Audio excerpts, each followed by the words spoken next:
Yun, magandang araw mga bossing. Apat na unit susubukan natin, pero dalawa muna dito sa video na to mga bossing. Tatlong PCP SPMC Unreg, isang CO2 frame type, hammer type na airgun. Sa video na to, dalawang unit na SPMC unregulated frame type PCP. Yan, ito yung target natin, lagay natin mga bossing. Umuulan na naman.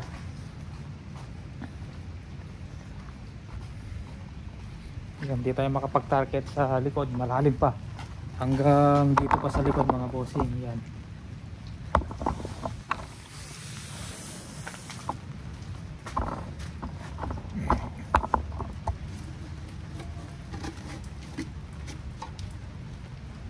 Yan.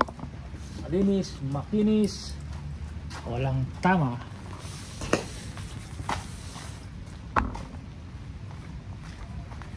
Yeah.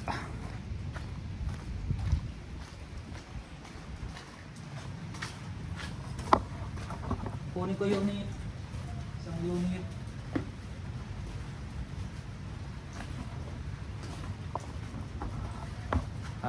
Frame type SPMC, frame type PCP. Ayan, kay Sir Anselmo Adeva. Anselmo Adeva. Yun. Big tank, parang long tank na din siya, big tank, long tank. Frame type 4 inches.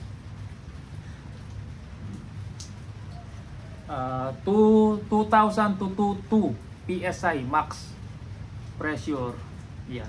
Pero yung mga dating nakabili sa akin, same tank 2.5 kinakarga nila. Pero sabi ni maker, 2,000 to 2. Panigurado lang. Pero doon sa mga unang nakakuha sa akin, wala pa naman bumigay na tangke mga bossing.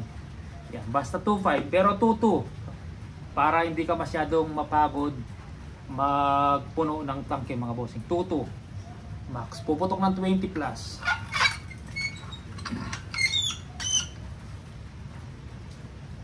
Yan, zero ko na to, check natin.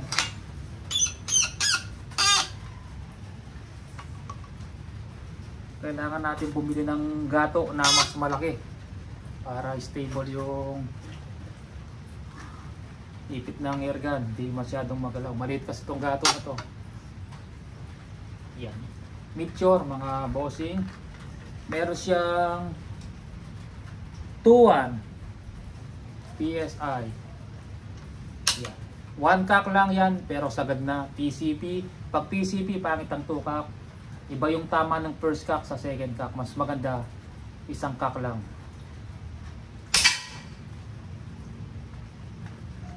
Mama.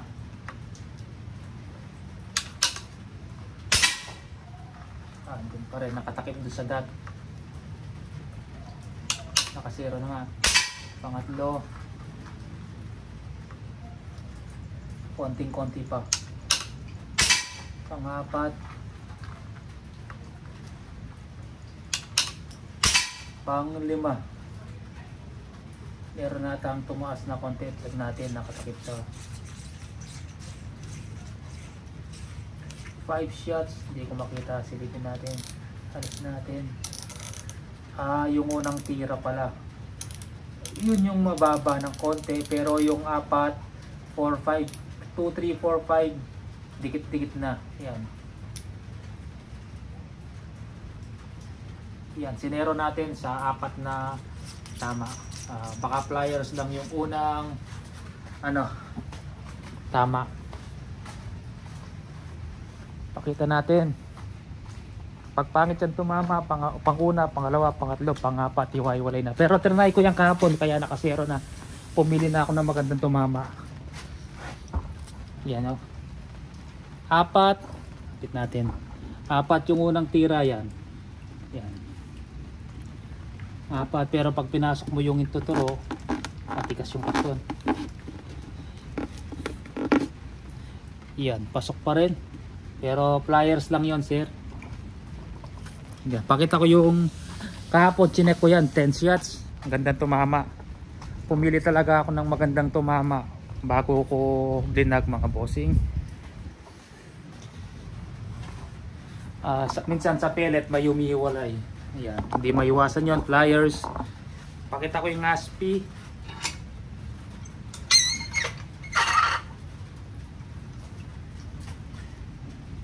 Ayan, meron siyang itim dito.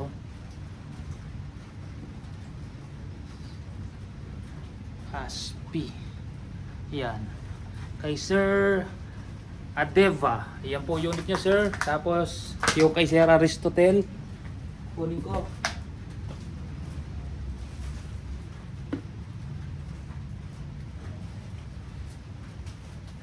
Nakasero na sa Meteor yung unit ni Sir Adeva. Ito namang kay Sir Aristotle. Same model. SPMC frame type PCP.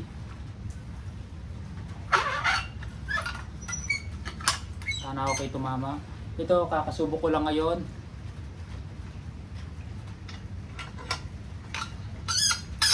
Nakasok yung Mio. Ito, tinutulak na lang yung Mio mga lods.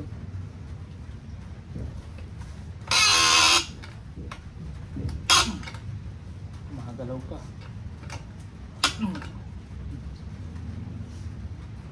Yan, try natin doon sa tabi.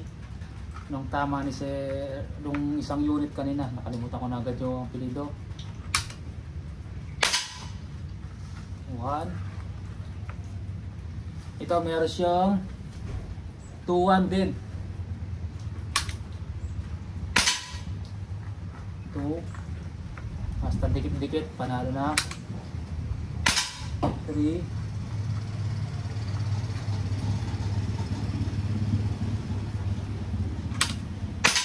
4. Nakasero kasi hindi ko masyadong kita yung tama kasi nakatakip nyo sa dead center. 5. Alisin natin. Ayun.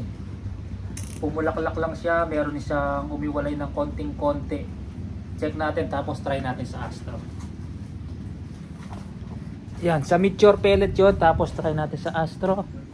Naka 5 shots tayo.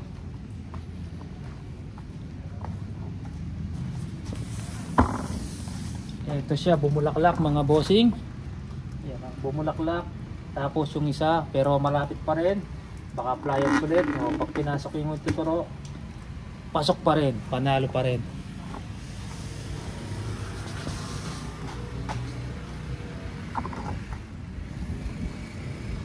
Yan. Yung mga kasamahan ko dati, basta hindi lalagpas sa piso, panalo na eh.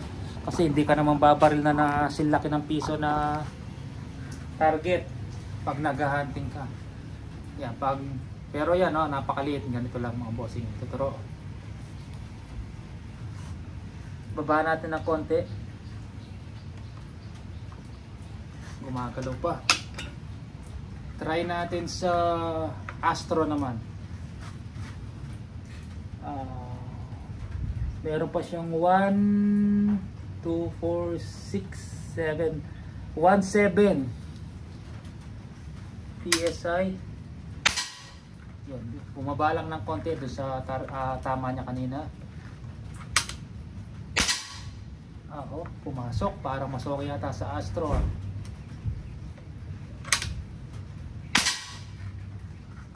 Same lang. Bumubulaklak lang. Pakita natin kung yan, walang umiwalay sa Astro.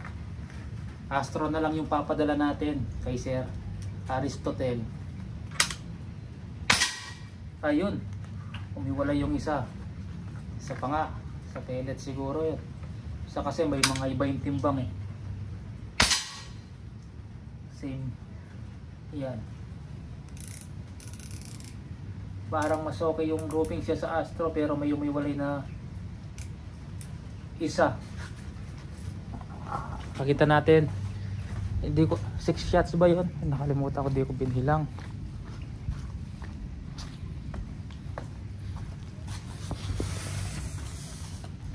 Parehas lang. Yan, ito, tapos may umiwalay na isa. Pero pag pinasok yung intuturo, yan, mas malapit sa Meteor. Yan, okay na. Maganda na tumama yan mga bossing. Hindi maiwasan, pliers, ay isang umiiwalay, pero pag pangit talaga, una, pangalawa, pangatlo, pangit. Iba-iba na yung tama.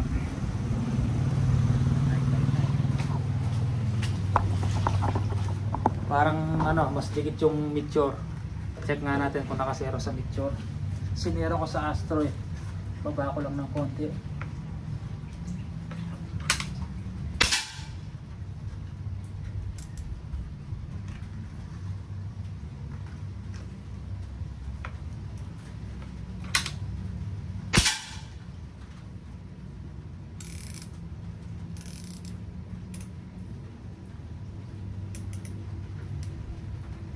Yan.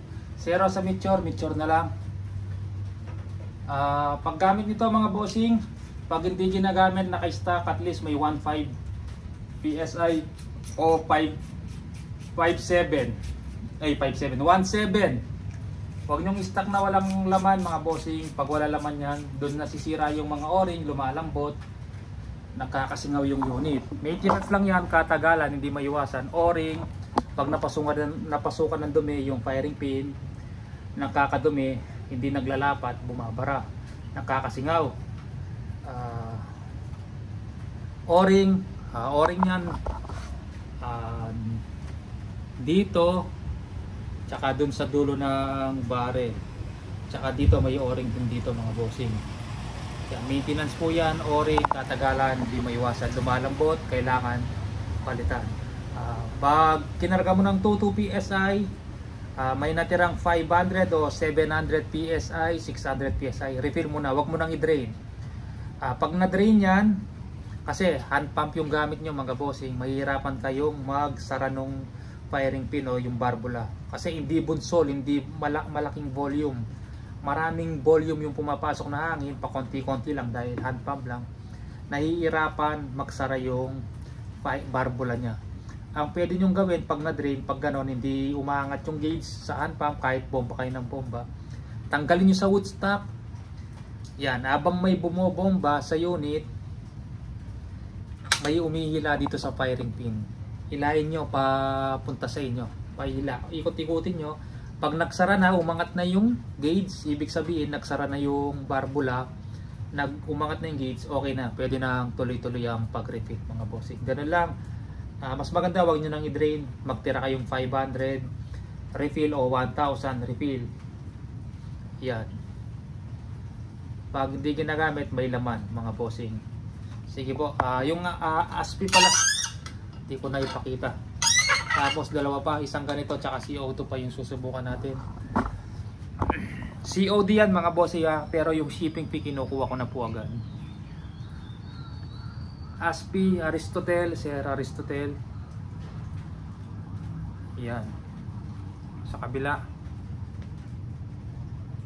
Malakas tong unit na to mga bossing.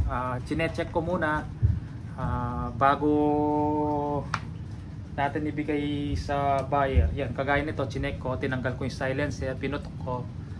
Check natin kung hindi bunsol, kung mahina o malakas. Pag mahina, nilalagyan natin kalso yung hammer.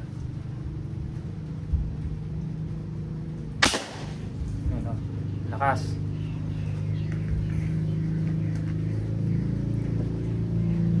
Try natin barilin yung bote ng C2 doon mga bossing. Tititig naman yan.